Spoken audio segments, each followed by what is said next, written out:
siang to siang itu mungkin na pokte oi lim kita lihat kita kena di orangnya sih ada pun di all siatna akhir na bangun pun di noise siatna pasal ke si na di doa itu ani Baik, jadi kita pakai anu tak, aku nak kita jin adik dua mereka, una macam dalam dua kopina, ada nama siapa ini. Apa itu kunci, apa kunci itu aku dari ini nak. Ajilah dan on suap kasarina nun tak satu Allah pada di aji Maryam itu akhirnya nak menonton hak sangat tajam. Bagaimana atau pakai Alexander Aristobulus itu hak lain. Asli kuat modena atau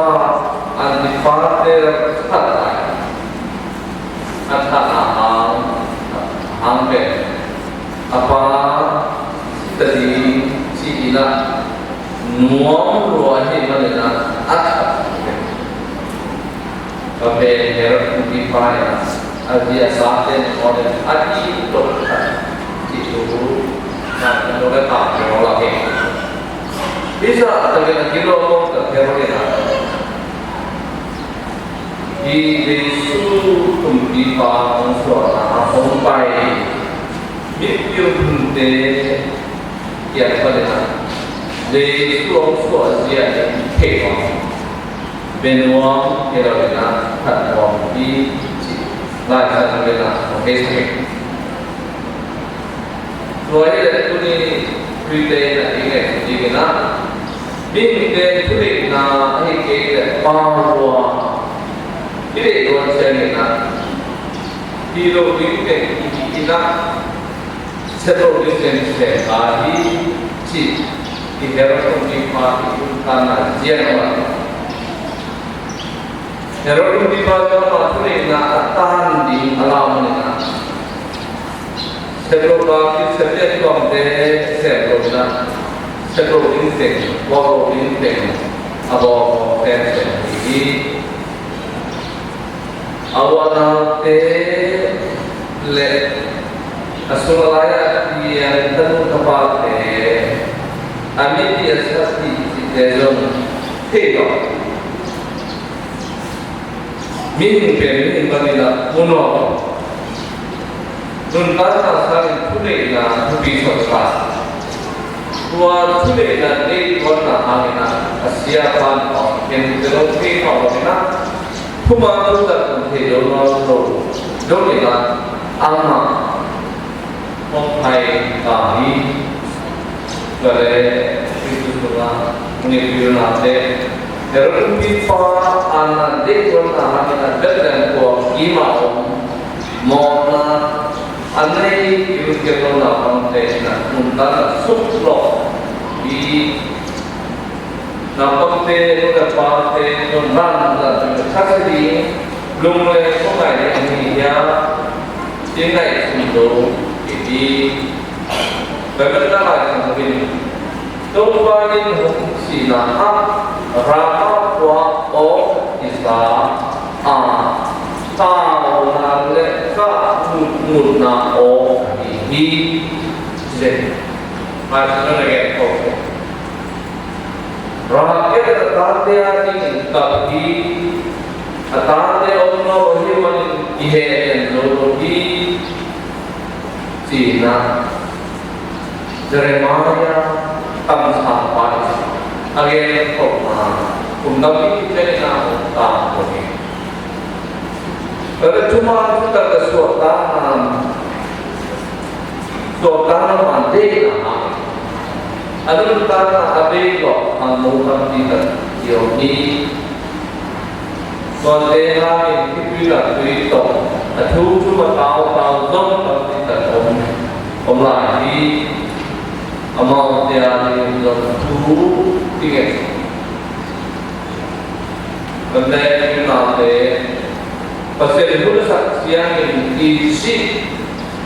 Kita sila nila ako menjadi bonus pembaru masalah kemudian nanti baru dari takdiran jemaah tak tentu walaupun baik seluruh Israel itu orang menjadi bonus biasa ama asal tadi ini artian dan Arau kontung faro amela pasamo siloni ayana faro tadi jadi Moses kadang Jadi kita itu kita bukan kita kalau dia pendidikan kepada Yesus Jadi orang punah. Yang aku bimbang pasal punyi nuais tak sabila namanya Yesus atas sana. Pasien gelna ini kan psikologi si orang ini. Kalau punyi nuais yang apa sama de bangkit naik orang asli namanya Yesus pasien terpaksa aku Tesi apapun ini ngomongin dengan apa tezong apa tezong mudah banget rumah di tuli boleh nape tupai sudah dapat rumah mana lagi mana rumah di ide ini siapa John dan Mas ya tidak. Kita akan cerita dari di mana itu tempat itu ada yang dulu ke apa kamu Kristen ini sudah dia. Ya kita kalau kita ada yang kita bahas dulu dan Isum dibagi, isi dua lagi. Ada santa kabur lagi. Toba ini kan toba dan sejauh kalau lagi itu kalau deno kita dapat desipan dari kita amas sebagai partai latihan ini. Memang ini berbangun untuk mudah partai dan mudah partai yuk nanti kita lihat partai itu nunggu kita partai itu kalau semua mereka punya kom dimana kalau kom bisa dibuat di nanti misalnya yang masuk dunia ini